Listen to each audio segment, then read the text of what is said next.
Today, we want to talk about how to build a website that sells. So this is very, very important. I see this all the time. It's a bit of a pet peeve I have in the web development world, just because when a company needs a website built, thanks for joining us everybody, we appreciate it.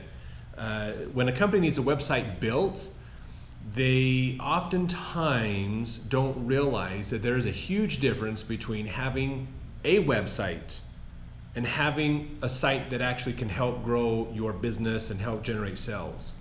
So that's a misconception that I just think people don't realize it. They just assume, oh, if I build a website, it's gonna work the way I want it to. No, that's not true. What you want to do is build a website that will help you get conversions, help you make sales. Thanks for the hearts, we appreciate those. That's awesome. So if you have questions as we talk about this today about how to build a website that sells, let us know, reach out to us. We would love to help you with those questions and other online marketing stuff later.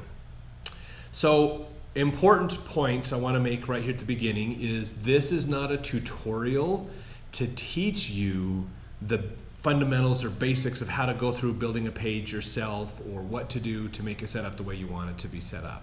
Okay, that you can either learn to do yourself or you can hire a web developer to do that for you. That's not what we want to talk about today. We really want to spend our time today talking about how to actually go about putting a site together that's going to help you with conversions, help you make sales. That's very, very important. So when you build a site, there are two major concepts or ideas that you want to be thinking about on the building part of the site, okay? So one is what we call the UI or user interface. This is the thing that is going to, basically user interface is describing how you're building the site. Where are you gonna put your buttons? Where is your images? Where's your text gonna be? Are you gonna be adding functionality to the site? What is it going to be doing? The UI is user interface, okay? How are you putting everything in place to allow people to do things on your website? That's the user interface. UX stands for user experience. So this isn't about the buttons. This is about how do I as a customer experience things on your site. Does your site make me feel happy and excited to do business with you? Does your site make me feel like, oh, I don't know about this company. Oh, this is kind of crazy. You know, do I get confused when I'm on your site, not quite sure where to navigate to, what's going on? What is my experience on your site? That is user experience. So that is one thing that you want to think about, is that user experience. Now UI and UX do work together to help you with a good site. So a good web developer, you want to make sure that they're helping you with both of those. So just realize that. Okay, those are different concepts in web design, but you want to be aware of both of those. So the other thing you want to think about is the goal of your site. What is the goal of your website? This is the number one thing that you need to be thinking about before you build the site. What is the goal? Do you need a website that just talks about information, that educates people? Maybe that's all you need. Put out some videos, get a blog post going, get some information on your site, maybe make it somewhat interactive. Maybe your website's going to be a support for your sales because you do more direct sales type things. So you just want a site that if people see it, it helps you support what you do in your direct sales. That's okay. That is an okay site to build. You want to make sure that you understand the goal that you have for your website. Very, very important. If you have a site, in fact, up right now for your business, reach out in the comments and let us know what is the goal that you have for your website. Okay, sometimes goals will just be it's education, it's information. We don't have to have a lot of fancy stuff on it, or we're not trying to get conversions on our site because that all happens offline, but we need something that's informational. Okay, that could be a goal of your site, is to be a resource of information. That's important to know. Most companies, their goal is going to be obviously get conversions. If you have products you're selling, sometimes even services that you can sell, you want to have a shopping cart or have things in place online so that you can do those things, then great. That is important. If your goal is we need conversions, we need people to come in and buy something, then what you want to do is make sure that that is the focus of every page of the site. Everything about that site needs to be focused on creating that experience so people buy. Very, very important. Think that through when you work with your developers to build the site, or whether you do it yourself. Every page has to help. So when you think about dealing with sales and your customer service, there's a process that your customer goes through to do business with you. Every business has a process. Some processes can be 6 months to a year long to do business with you. Some processes literally take seconds, and that's it. It doesn't take long. Like restaurants, it doesn't take long for someone to make a decision. Oh, let's go try this restaurant. Oh, okay, good. So just realize, but what are the steps in that process? I know we've talked about business processes in the past as well. What are those steps? What are the things that your customer is going to go through to do business with you? So when you build your site, you want to have those things in mind. When they come to our site, what's the reason they're here? Maybe they found you on a Google search. That's one way to be found, is to have Google searches to help you out. But now they're here to your site. So when they're on the site, what's the next step? Always be thinking about that next step. When you build a page of your website, you want to think of what is the purpose of this page, what is it trying to convey, or what's the action you want people to take, and then how are they going to take that action, and then what is that next step? There is always, always, always, always a next step. Even after the sell, there is always a next step, because you want to do repeat sales, you want to do upsells, referrals, you want to get other things happening. Hey, thanks for your compliment, we appreciate that. So if you have questions about how you can improve your website to be better at selling, let us know. That's what we're talking about today. So when you build that site out, again, think about that process you want them to go through. So here's an important thing, and this is where storyboarding it is really important. Okay, so we're gonna hit the landing page, then we want them to click this button. So we want this button to be prominent. We don't want them to have to scroll down for it. We want it to be up here. We're gonna put this text up here. So you storyboard it out, then this button goes to this page, and then here's what we're gonna display here. And then this button goes to this page. Model out that on a storyboard, how you want them to process through there, and then go back and think of, how can we do this with less pages? So one thing to realize when you're doing sales online is every action will actually have a drop off. So if you have 100 people hit your site, only maybe 70% of those people are gonna click the button. So you got 30% you just lost off your site.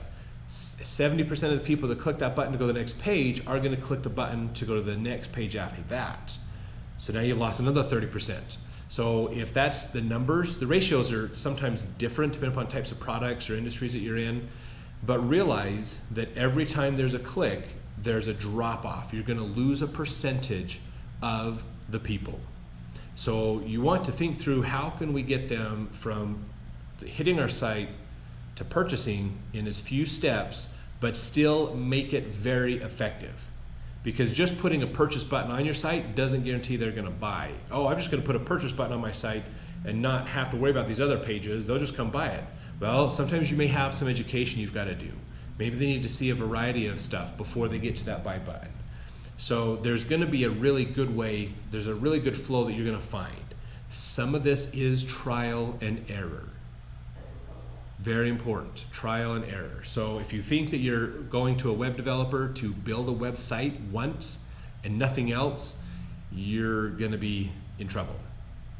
Okay, websites, especially when it comes to sales, and especially if this is the first time that you've put a site together to help you with your business and selling things for your business, you need to realize that your relationship with that web developer is ongoing, because you're going to be tweaking and changing and modifying things throughout the time to make sure that you get the right mix of steps and processes and images and text and buttons and things to help that flow. So it's an ongoing process. So you're going to start noticing, okay, what are they doing on these pages? What is our drop off? What can we do to improve that? Maybe it's too easy as well. Maybe you get to the end of the row and the leads that are being generated are too early stage. Maybe we need to filter it. Sometimes adding a couple steps helps to filter the tire kickers out. So there's no exact way to build a site for your business. There's best practices and ideas from inside your industry that are good to look at to see what are competitors doing. Go to your competitor's site. How many clicks do they have to go through to buy from them? Look at those. Go. I mean, seriously, this is awesome research. You can just sit down, pick 4 or 5 competitors of your company and go look at their site. Go try to buy something off of their site. What happens? How many steps? And document it. Oh, they go to this page, and then we go to this page, and go to this page, go to this page, goes to this page. Is this? And then ask yourself again, what is my user experience with their site? Because that's going to give you some insight to go, oh, I don't like this, or this doesn't work out well. And then you'll start to gain some ideas of, oh, maybe here's why they have this button in there. That's a way to do it. Question, so do you ever click on ads then? Now, ads are a great way to help get people to your site so that people can see your site. That's a step we haven't talked about quite yet. So hold on just 1 second on that, in fact. So we're going to talk about ads. But just realize when you're dealing with your competitors, use their site as feedback. Oh, this isn't a good experience. This takes too many steps. Okay, well, how can we cut this down? Maybe we look at your competitor site, and they go, oh, this is actually working really, really well. Man, this is a slick way to do it. I need to model something like this for mine. So you can get lots of feedback and information, and that's okay to do. Really, it's okay. It's part of your research and building a better site for your business. And realize if they're smart, if your competitor's smart, they're probably going to be buying on your site too to check it, just to see if you've got something that could work and make their site better. So it doesn't go both ways. So now, so you're thinking that through. Get that process in place before you build. Get that process figured out. How do you want them to buy? What is it you want them to buy? How can we get this to an optimal amount of steps? Then you're going to go build it, and then you're going to do testing on it to make sure it's working. Maybe we cut this page out. Maybe we change the text over here. Maybe we add a step to make sure that there's a confirmation there or something. So, and then test that through, okay? That'll help out a lot. So once you have the site fleshed out, you've got it built, and you're testing it, there are some important things you want to be looking at. The best practices model for online marketing and sales is what we call the attract, interact, transact model. Attract, interact, transact. So these are 3 different behaviors that you want to track and monitor on your site. So putting Google Analytics on your website is very important so that you can see the analytics, what's going on. Google Analytics is free, so hook it up to your site, and it'll give you some ideas to help you improve how your site is working, tell you how many people are hitting which pages, how often are they staying, how many move on to other pages, how much time are they spending on your page, those things. Because all that information is going to help you to make a better site. That's very, very important. So let's start off talking really quick about the attract metric. Attract, how are you getting people to your site? Now this is where the ads come in. How are you getting them to your site? It could be Google, maybe you're doing SEO work, which means you're going to build your site in a way that has specific SEO points to it. That's important. If you're going to use Google and you want to be found and be ranked high in a Google search, then you need to build your site with SEO in mind. There's different ways of certain little things to put in the site. Most of it nobody will see, but having certain keywords mentioned on your blog posts, those kinds of things are really good to help out. Have your AdWords built into your site as well. There's things that are important with that. Look at your social media to drive traffic to there. Use ads also to get those people to your site. Those are very important. So that's about attracting people to your site. Helping people who aren't on your site or who've maybe never seen your site, helping them to find it and come work with you and see what you've got. So attract and measure every one of those ways that you're attracting people to your site. You can use something like Post, po.st is a great link tracking service to help you with that. There's a lot of different ways to do that, but track that. Where are we getting traffic to the site? How much time are they spending on our site? How many pages do they see on our site? This is now where we're getting into the interact. So how do people interact with my website? There are 2 great ways to understand how people are interacting with your site. One is Google Analytics. How much time are they spending? What is your bounce rate, which is how many people hit your site and then disappear without going anywhere else on your site? That's important. Low bounce rates usually are a good thing for most businesses. So just keep track of those metrics to help you know how people are utilizing the different pages on your site. The other thing that you can be doing is customer validation. Test your site. Go sit down with a bunch of people and say, guys, here's our site, here's what we're thinking of doing, what do you think about it? Go try to buy something. Let's just see what happens. So get people's feedback. This makes a huge difference, huge difference to understand what needs to be done, especially if you're doing products. If you have products you're doing selling online, if the website is the main part of where people are buying or learning about you, then user testing is so vital, so vital, because you want to understand that user experience and how you can make it better. So really take the time to do that. It doesn't take long. You can go out and just go to the mall or go to a public place and sit down with a laptop and just say, guys, I would like you to surf my site. We're trying to get some feedback on it, and then take notes on what they do. Do not try to guide the people in what they're doing on your site. Just let them go and then ask them questions to understand their experience. It's powerful what you can learn from doing this. So I'll give you a quick example, in fact, of that. We had a company many years ago that was a secondhand clothing store. So you could come in, they had a physical location where you could come in and they would pay you or give you in-store credit for your used clothes. Then they would clean them up as best they could, take care of them, and the ones that they felt were good enough to sell, they would put on the racks and they could sell. Well, the guy wanted to have a website and wanted to do online sales as well to tap into that market. So he went about building a site, spent thousands and thousands of dollars building out this website so that they could sell online, but they weren't getting any conversions. And so they asked me to come in and help them understand the site better and figure out what's going on. So we looked at the site, we came up with some ideas, what might be some changes or some things that you could do to make it different.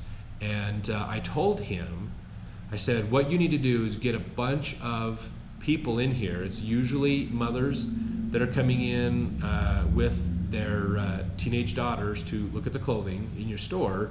So do some kind of an open house. Get a bunch of women here, order some food in to feed them while they're here, sit down with a bunch of laptops and let them surf your website.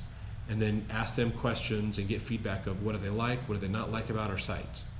And do something to get understanding. Sit there with your customer as they surf your site so that you can get information and feedback. He found out when he did this that there is one search criteria that the people wanted that the website didn't have, and it was search by size.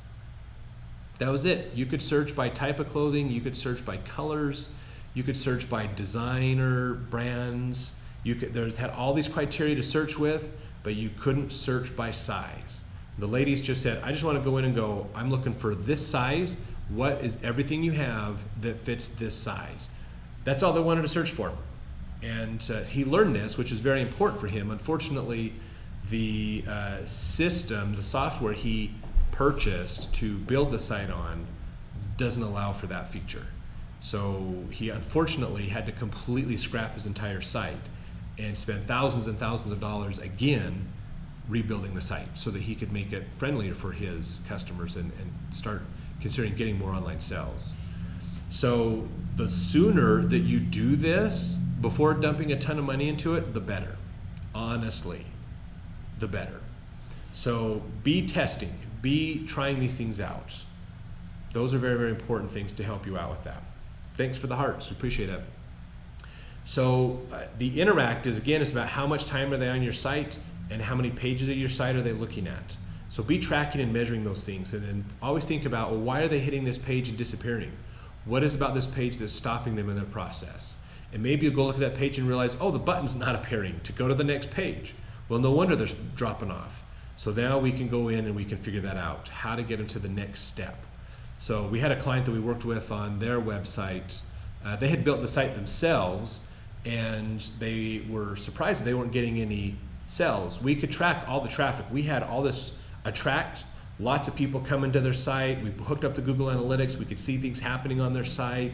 People were sticking around. We were helping them to get more people to stay on their site, modifying their blog, doing some things to make it better. And their bounce rate dropped. I mean, people were spending twice as much on their time on their site. It was great, but they still weren't getting sales. So this is the transact. This is transact. When they got to that point, then we looked at, okay, now what's going on the transact side? Why are they not buying? We have all this stuff coming in, lots of people coming in, why are they not buying? And I asked the guy, I said, have you gone and purchased something from your site? And he said, no, I haven't done it. I said, well, I'm gonna go buy something from you right now.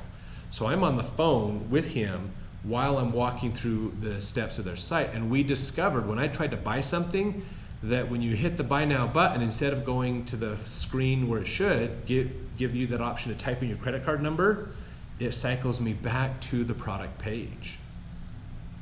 And it's like, well, no wonder nobody's buying. The website doesn't even work right. So you want to always test it. Always, always, always, always, always test it. Make sure it works. And this is the same even if you're building a landing page. If you're just building a quick landing page because you're doing a contest, or if you're doing just something really fast, make sure it works. Buy something from it. Go through that process yourself. You can always void the transaction later if you need to, but go through that whole process. What is that experience like? How many steps does it take? We've had some customers where, it's like, okay, I gotta go to this page, and then I gotta go to this page, and I go to this page, and I go to this page. And we just thought, why can't we consolidate some of these? Let's take all the informational parts and let's put them up here and have one I agree button on the bottom. Bam, we got rid of that. All the disclaimers, all the stuff in one page. They can scroll between if they need to. I agree to all of it. Bam, done, move on. Awesome. What can we do to simplify this process? So you're always testing. You're always trying to look at your site and monitor it and see what's happening. So track your conversions. Track how many people are hitting that page, how many people are abandoning your shopping cart is something to consider tracking as well. So not just the conversions, but the almost conversions. Those are good to track. And then what can we do to help them to come back? Maybe you do some retargeting on Facebook with those. Run some ads on social media that retarget those people and get them to come back. Maybe you offer a 10% off discount or a free gift when they come by again. That could be one way to do it, to get those conversions to come up. So once you get the conversions, now it's a matter of going, okay, how do we make this a little better? How can we improve these conversions? So always be thinking about how can we make this a little bit better than it has before. So a site, a website that you're building that's allowing you to make sales is not a build it and it's done thing. It is an evolution. It takes time to test, to practice, to modify, to tweak and adjust to get everything set up properly so that you have an optimized flow to get people through. So if you have questions about setting up your site, let us know. We always love to help you out to make sure that you have the best information and tools to help with your business. If you have questions you have, what you'd like to have us answer, always let us know. We love to answer those questions and help you out with those. So would help Sue put some, so what images you put on your site is really dependent upon what it is you're selling. Sometimes putting beautiful women on a page attracts people in. That's a question that goes back to, of course, audience. Who is the audience? If you're trying to attract women, you probably want to put good-looking guys on the site maybe instead. So, there's who's the audience, what is going to attract them in? That is so important, And in fact, how many of you have heard of the company Quiznos? They used to be a sandwich shop many years ago. And if you've never heard of them, they were kind of a Subway competitor. They had a bunch of little sandwich shops you could go buy. Toasted subs was their big thing, is they were all toasted. So it wasn't just cold, they were actually warmed up subs. Had a pretty decent product for the most part, but the thing that got them is they disowned basically their audience. They totally destroyed themselves with this commercial that showed some kind of like dancing rats Dancing Singing Rats singing the song about Quiznos, and man, that franchise died fast after that. It was incredible to watch how fast those franchises shut down, because everybody went, what the heck are this dancing rats? Why do I want to associate dancing rats with a food shop? So I don't know who came up with that marketing idea, but man, that not only cost them their job, but cost thousands of other people's jobs too. So test it. If you want to do something that has a little bit of a shock value to it, test it first. Get in front of some of your customers and try it. If they click the buttons and move through and it works out great, if they say, oh yeah, that was interesting, that caught my attention, or that helped me understand your product or service better, cool, it works. If it doesn't, then you're gonna have some problems with that. They should have put some pictures on their website. Well, I'm not sure if that would have worked either, honestly, because I think they would have offended a lot of people as well. But just realize that it's a process. When you're building a site that sells, it is a process you're going through. It's not just set it up and it runs. You've got to go back and test it and evaluate every step and adjust it and fine tune it to help you in increasing your sales. And sometimes that's A/B testing, going, okay, this site works good, but if we change it to this site, would it work better? Put that page in place. If your sales drop, oh nope, switch it back. Okay, and this can be done like every day. Just check it. What happened yesterday? Oh, that didn't work. Okay, go back. So you don't have to make major changes. Lots of small fine-tuning things. Placement of buttons, colors of certain of the buttons, and things like that. They've found do make a difference. So take the time to work through those. So the big question, if you're not building a website for yourself, then the thing that you want to understand is when you deal with a web developer, make sure they understand you want a website that will help create conversions. Because a website that is a site that has a shopping cart doesn't guarantee sales or conversions. There's a huge, huge difference. So make sure that if you're needing a website to do online sales, that it's not just a website with information and a shopping cart attached to it. That they have a process that they should be working with you to say, well, what is your buyer experience? What are the steps somebody has to go through? Let's think this through. Who is your customer? What do they want to see? What is going to be interesting to them? Because all of those questions are going to help you be better at selling online. So if your web designer isn't helping you ask those questions, then you might want to consider thinking about a different web designer. And I do not mean to knock web designers, but there is a difference between just building a site and actually using that site to help get conversions. So just that'll help you be a little bit more savvy when you're dealing with web developers. If you just want a site, awesome. Go find somebody who can do it. Go find your cousin or nephew or granddaughter or whoever to help you build that site. No problem. But if you want a site that converts, then you need to talk to somebody who understands the online marketing processes, how to track and measure those things, and how to help make sure that it is a good experience for your customers and for you as the business owner. So that's our parting thought for the day. Thanks for joining us today on Smart TV.